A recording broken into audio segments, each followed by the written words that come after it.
tugas ujian akhir semester mata kuliah bimbingan konseling yang diampu oleh Ibu Naila Rohmania.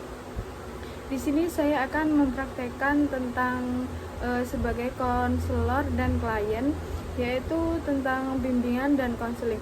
Baiklah, kita simak videonya. Baiklah, di sini saya sudah bersama klien saya. Mari kita simak biodata klien saya. Silakan. Perkenalkan, nama saya Putri Febia. Saya kelas 12 MA Al-Azhar. Di sini saya akan menceritakan masalah saya kepada konselor, karena saya membutuhkan konselor untuk memberikan solusi dan saran kepada saya terhadap masalah yang sedang saya alami sekarang. Baik, terima kasih biodatanya. Sekarang bisa ceritakan lebih banyak atau tentang masalah yang kamu hadapi sekarang?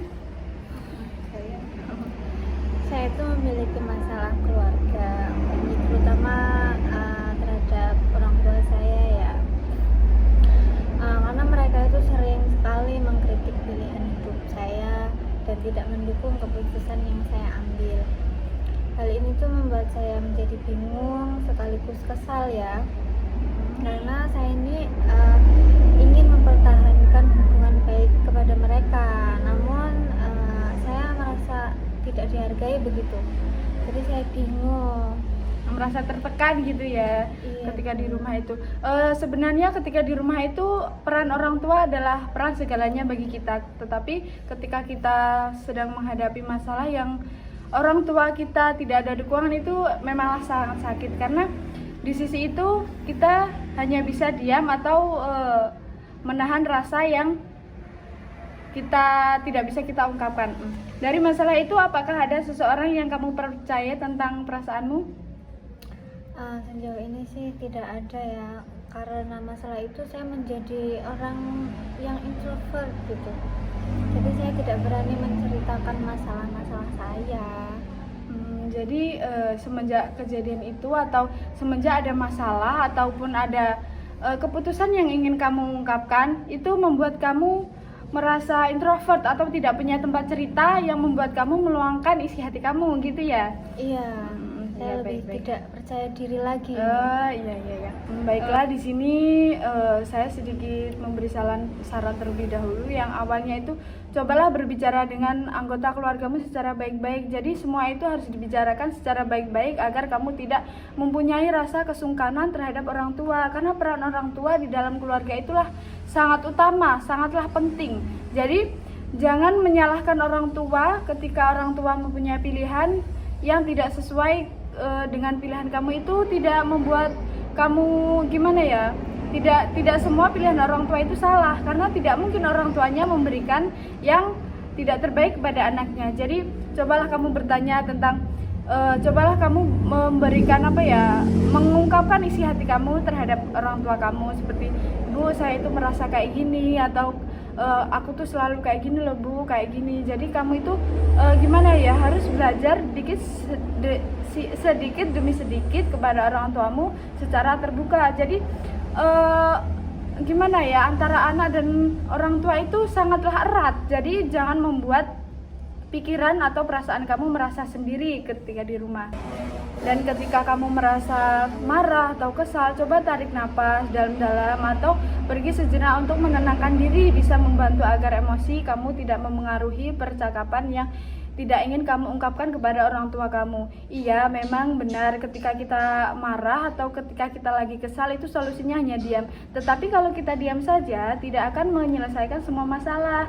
Jadi ketika kita diam, kita juga harus bergerak. Kita sudah harusnya berpikir, kenapa aku begini. Jangan kamu hanya terpuruk diam di pikiran seperti itu, kamu tidak akan meningkatkan pola pikir kamu. Jadi diam adalah solusi yang terbaik, tapi dari diam itu harus kita mengubah pikiran kita menjadi lebih baik.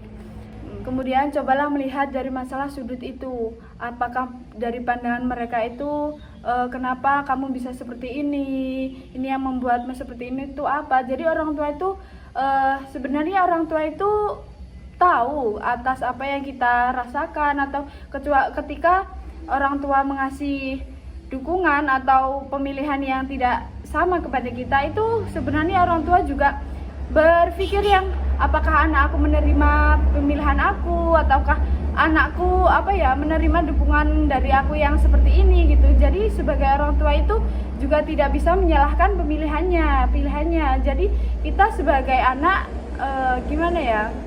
harus tetap patuh terhadap orang tua kita gitu. Jadi jangan berpikir negatif atas pilihan orang tua kita. Tidak ada orang tua yang tidak ingin anaknya menjadi lebih baik atas pilihan orang tuanya. Kemudian dari masalah itu coba cari solusi yang menguntungkan semua pihak, bukan hanya untuk diri sendiri. Ketika kamu merasa beban itu sangat berat untuk kita hadapi, jadi jangan hanya diam gitu. Kita emang perlu butuh seseorang yang untuk memahami kita. Jangan fokus pada siapa yang benar atau salah, tapi cari jalan tengah buat menyelesaikan masalah itu terjadi. Untuk diri sendiri jangan fokus pada siapa yang benar atau yang salah, karena di semua masalah itu pasti ada jalannya atau solusinya, agar setiap masalah bisa diselesaikan dengan cara yang lebih baik, damai, dan semua merasa dihargai.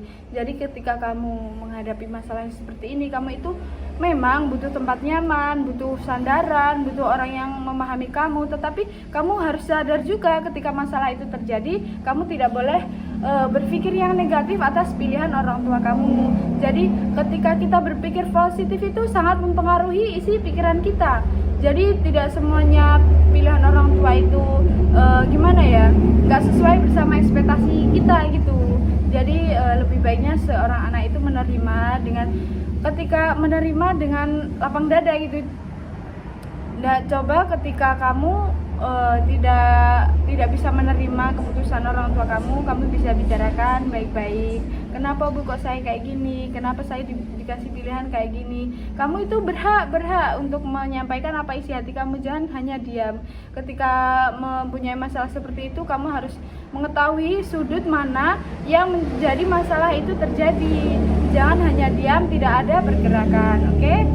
Jadi yang terakhir ini, terkadang keluarga kita itu tidak berubah sepenuhnya seperti orang yang kita harapkan. Mungkin kita perlu belajar menerima situasi dan fokus pada hal-hal yang perlu kita ubah. Jadi kita harus kita harus menerima keadaan yang sudah jadi pilihan orang tua, tetapi di situ juga kita harus berusaha sekuat mungkin agar orang tua itu melihat kita bisa menjadi lebih baik atas pilihannya. Jadi tidak semua pilihan orang tua itu tidak baik terhadap untuk anaknya kelak gitu ya. Jadi kita itu sebagai anak, karena anak itu bersama anak dengan orang tua itu adalah ibaratnya itu kalau di rumah tuh peran segalanya, sahabat iya, teman iya, tempat curhat iya. Jadi kita sebagai anak itu harus mematuhi perkataan orang tuanya. Baiklah, cukup itu saja dari saya tentang praktikum materi bimbingan konseling. Saya akhiri. Wassalamualaikum warahmatullahi wabarakatuh.